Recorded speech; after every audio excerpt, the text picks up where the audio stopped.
Hello, everyone.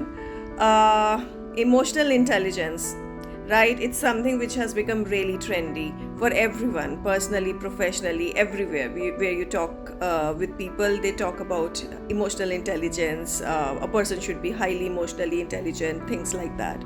But we rarely understand that what emotional intelligence asks us to do.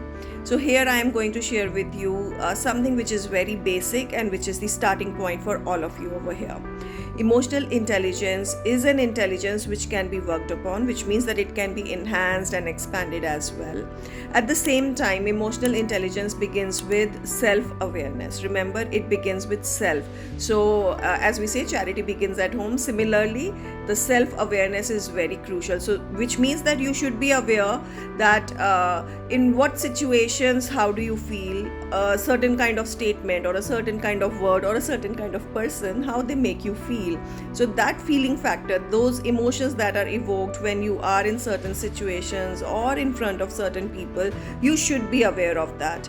You deserve to be aware of that. Second thing, which is very crucial in emotional intelligence, is self-regulation.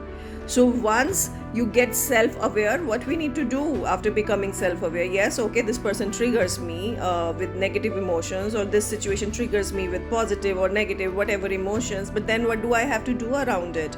I have to self-regulate myself. This is the second thing, and it's the most crucial part. Before coming to empathy and emotional intelligence, self-regulation plays a major role.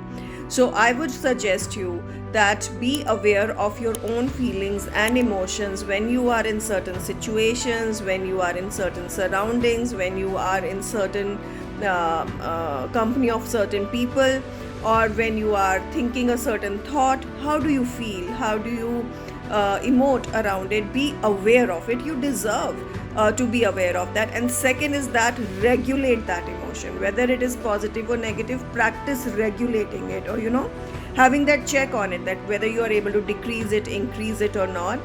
And there are many tools that can help you to self-regulate your emotions, and I'm going to share those tools and tips and techniques with you, so you can follow me over here for that. Till the time I share tips with you, today's video is all about that. Keep this in mind. You have to be self-aware of your feelings and emotions, and you have to self-regulate your emotions. So be aware of this. Keep on noticing it, keep on checking it in your head, keep on validating it in your head, and I meet you soon with some tips that will help you to become more self-aware and self-regulate your emotions. That's very crucial before you get into empathy or social awareness or relationship management. So see you soon. Have a great day ahead.